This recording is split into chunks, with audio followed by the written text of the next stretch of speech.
Hello everyone. Today we are going to deal with health planning and planning cycle.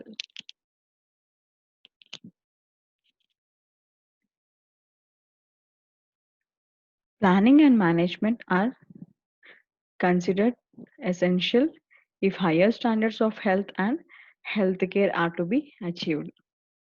And planning is for tomorrow, whereas management is for today.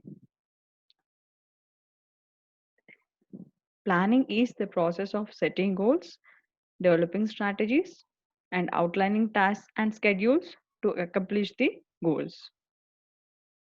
It is deciding in advance what to do, how to do, and who has to do it. And also, it bridges the gap between where we are and where we want to go.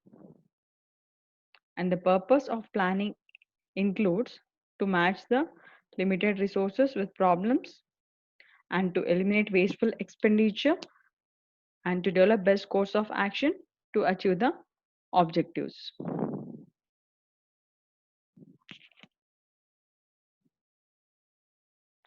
And in the broad sense, it includes three steps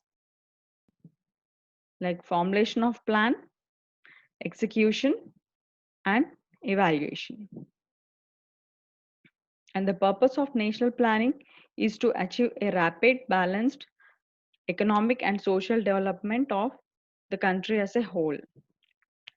Health planning is a part of national planning and it is required for the economic utilization of money, manpower, and material. Health needs and health demands. Health needs are the deficiencies in health that call for preventive, curative, control, or eradication measures.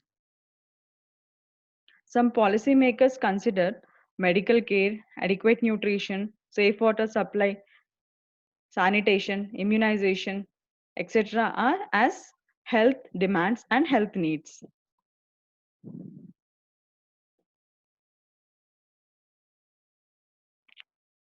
According to WHO, national health planning is the orderly process of defining community health problems, identifying unmet needs, surveying the resources to meet them, establishing priority goals that are realistic and feasible, and projecting administrative action to accomplish the purpose of the proposed program.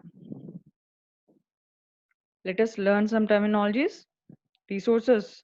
These includes money, manpower, material, skills, knowledge and techniques, and time needed or available for the performance.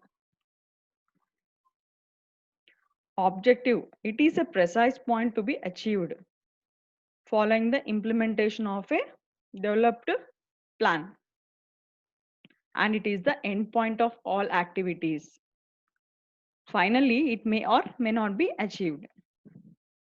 Target is a discrete activity that is to be fulfilled in order to achieve the objectives. It indicates the degree of achievement. Objectives are concerned with the problems directly, whereas the target is concerned with the factors influencing the problem.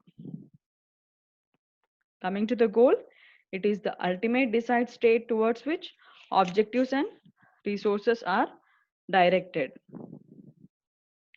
It may be in terms of described in terms of what is to be attained, the extent to which it is to be attained, the population or section of environment involved, or the geographic area in which the proposed program will operate, and the proposed length of time required. It has no time constraints, resource limitation won't be there, unlike objectives and targets. What are the characteristics of these goals? Goals are to be SMART, that means specific, measurable, attainable, relevant with the health problem, and it should be time bound.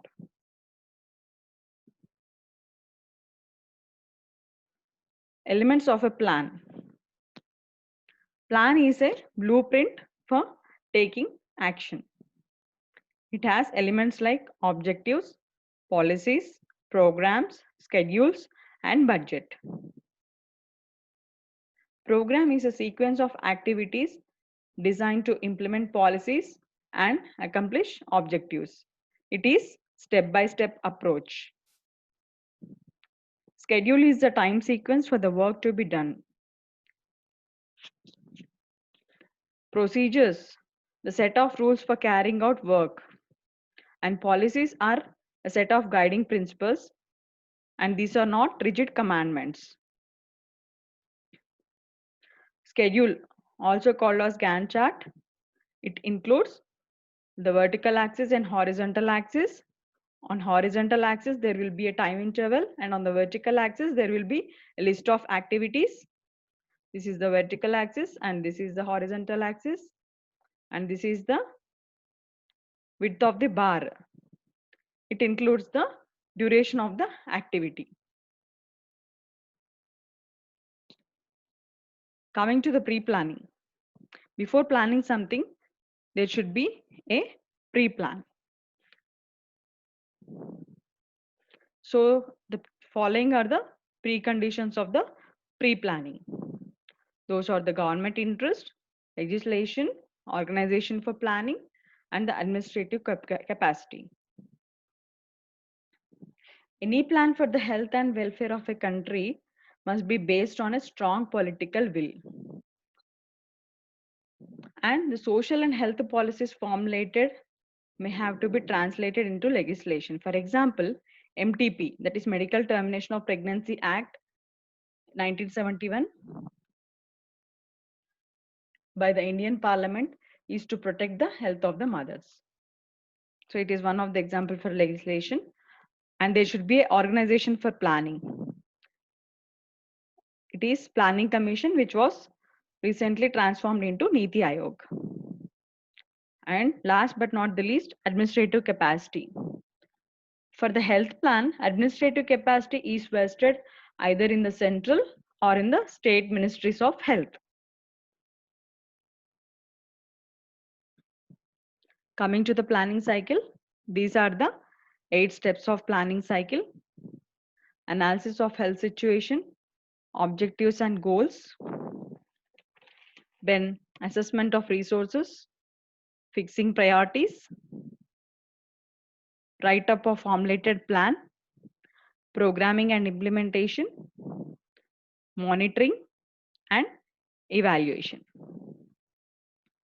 In brief, it is the situation analysis, that is, where are we now? What are the problems? Where do we want to go? By setting priorities, goals, and targets. And how will we get there? Either by organization and management. How will we know when we arrive? By monitoring and evaluation. And what new problems do we have? By forward planning. Let us learn each step. The first step of planning cycle, that is analysis of the health situation. In this, we will learn about the population statistics. That means the age and sex structure of the population. And statistics of morbidity and mortality. Existing medical care facilities such as hospitals, health centers, either public or private. Geographic distribution and epidemiology of different diseases. And what are the training facilities available? And what are the attitudes and beliefs of the community towards the diseases? Everything is assessed here by collection of data. The second step is establishment of objectives and goals. These objectives and goals are needed to guide efforts, and these should be established at all levels. Unless objectives are established, there is likely to be haphazard activity and uneconomical use of funds and poor performance. As we described, the characteristics of goals should be specific, acceptable, measurable, realistic. These objectives are not only guide to action, but yardstick to measure the work after it is done. Then the third step, that is assessment of resources.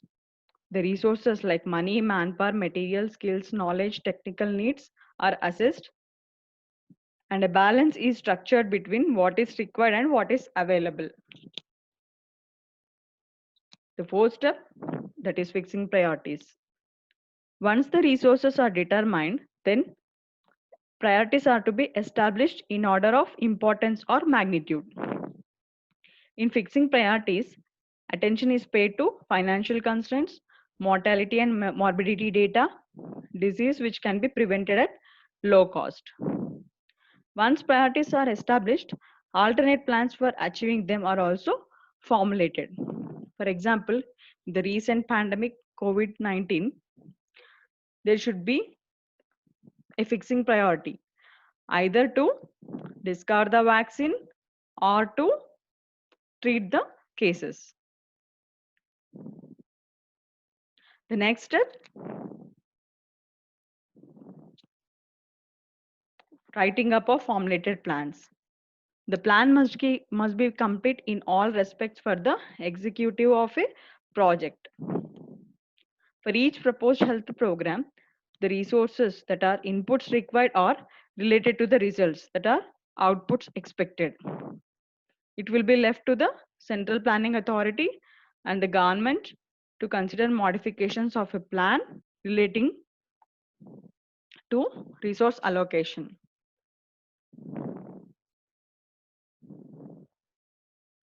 The sixth step, that is programming and implementation. Once the health plan has been selected and approved by the policy making authorities, programming and implementation begins. And it includes the considerations like definition of roles and tasks, assigning and fixing responsibilities, selection, training, motivation, and supervision of the manpower, organization and communication, efficiency of individual institutions like hospitals. The next step, that is monitoring. It is the day-to-day follow-up of activities during their implementation to ensure that they are proceeding as planned and or on schedule. That means it is a continuous process of observing, recording, and reporting on the activities of the organization. Last step, that is evaluation. It measures the degree to which objectives and targets are fulfilled and the quality of results obtained. It is mainly concerned with the final outcome and the factors associated with it. So based on these results of evaluation, one of the following decisions may be taken. Like continuing program as results are satisfactory, or making few changes to overcome insufficiencies, change the objectives as disease profile may be changing, to abandon the approach and analyze alternative approaches. What are the different alternative approaches? Either the program failed to achieve the objectives, or a new and much more effective technology has been developed, or a new and more dangerous health problem has emerged and the priority needs a change. So these are the 8 steps involved in the planning cycle. Thank you.